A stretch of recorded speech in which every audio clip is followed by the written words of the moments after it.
He'd imagined things getting this bad, but now it was happening. Just another cog in the clock, he thought.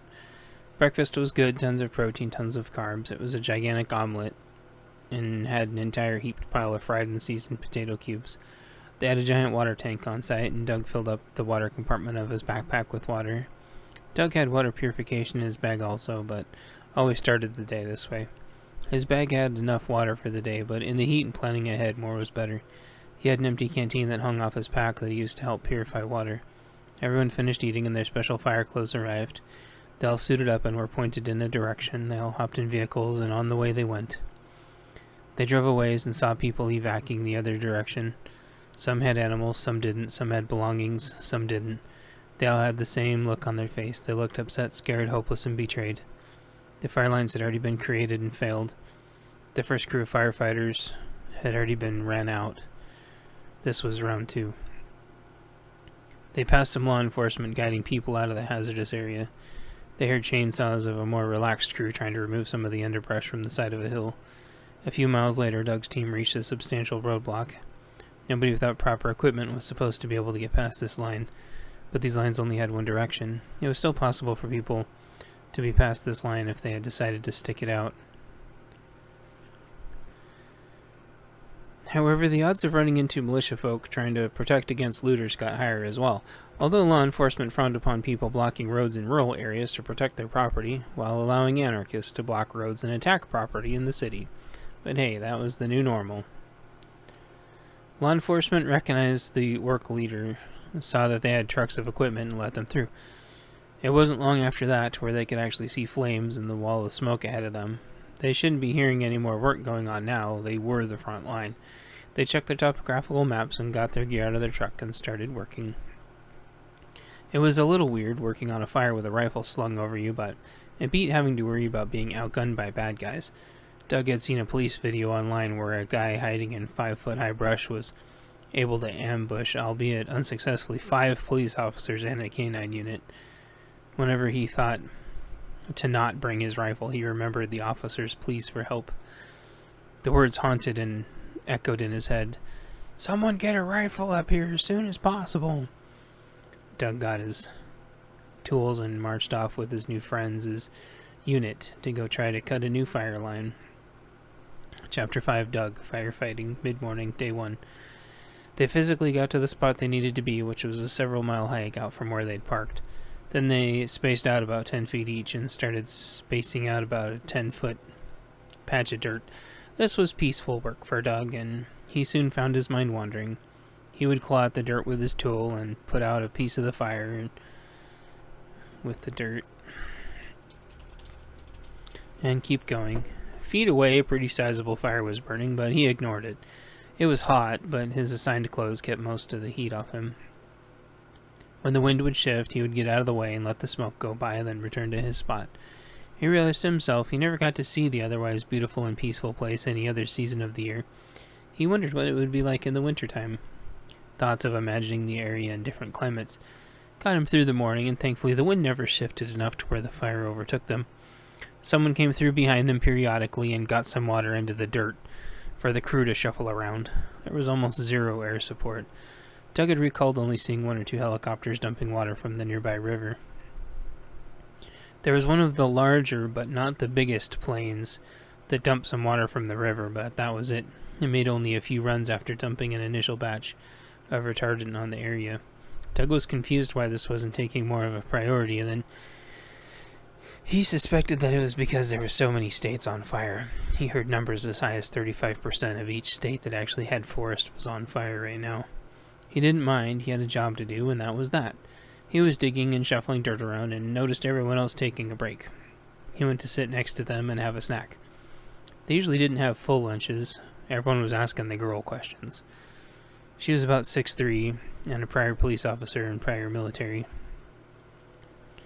She seemed to not want too much attention and started asking them all questions. Before long, the attention was off her, and they all shared their own stories. Doug didn't say much, just listened. The stories were all basically the same. Everyone loved the outdoors and supporting the community and helping people that needed it. This was the perfect place for that. They all finished their snacks and making sure they were hydrated, then went back to work. Chapter 6, Doug, Alone? Question mark. Afternoon, day 1. Part of the crew was ahead of Doug now. They were to a portion of the forest where some of the mid-level hanging woods and brush needed to be sawed down. They had chainsaws and tons of extra fuel back at the trucks. There'd be some sawing ahead in the process, and Doug would come and scatter the dirt around and make more of a trench. This gave Doug more time to think, and he wondered how the trucks were doing. It'd suck if we got back and the trucks were gone, he thought to himself. He tried to push the thought out of his mind, but he couldn't. At least nobody can successfully ambush us, he thought, and then shuffled back a little bit, feeling his rifle comfortably shift. That gave him enough of a mental balance to not worry as much, and went back to his trench digging. Off in the distance, Doug swore he heard another couple chainsaws. He yelled out, "We got another crew in the area?"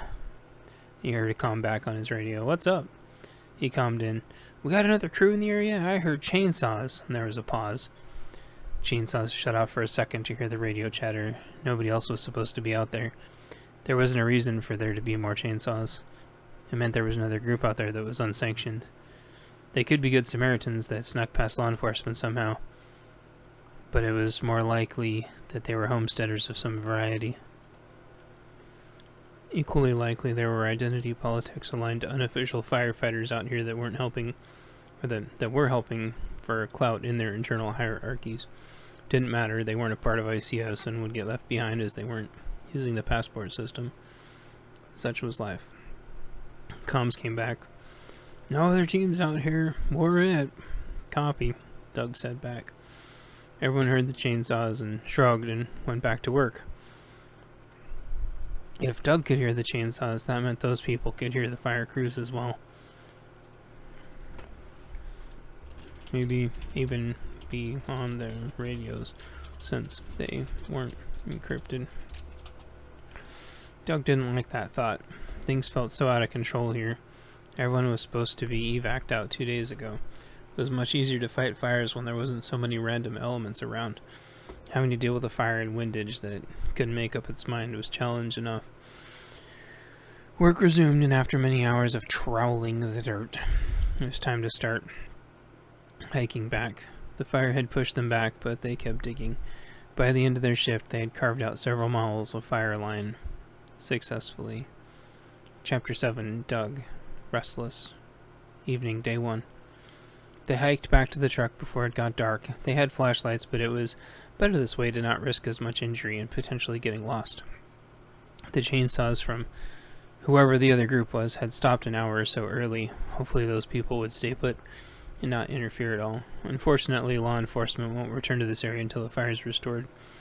No chance of rain for days. 0% contained. It was going to be a while.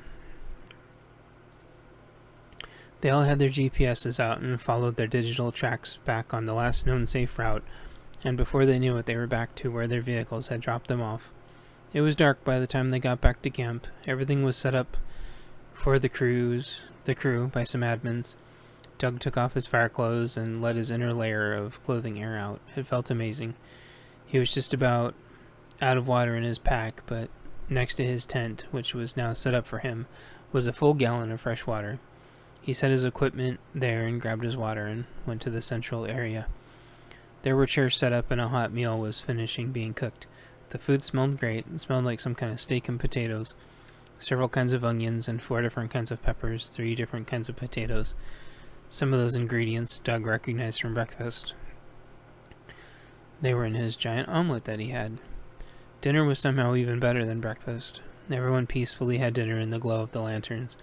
There was no moon, and power was out for miles in every direction due to the disaster. It was quiet. Doug figured there wasn't much to say. Nobody was even BSing. Quiet the way he liked it. No stress, no drama, just them and the forest and the objective. With dinner complete, it was time to head to bed. He went to his tent, and all of his fire gear had been removed by the admins. It was starting to get chilly. Even though it was summer, they were somewhat high up, and the winds caused a chill. The fire was several miles away, and they were safe for the night, and Doug crawled in his bag and went to sleep. Overnight, Doug woke a few times to hear rustling around his tent. He couldn't tell if it was two-legged or four-legged. He laid there quiet and listened, his FNC in his sleeping bag with him. He had given some thought to setting up a camera outside and linking it to his phone, but he could never decide if it would bring him relief or creep him out more.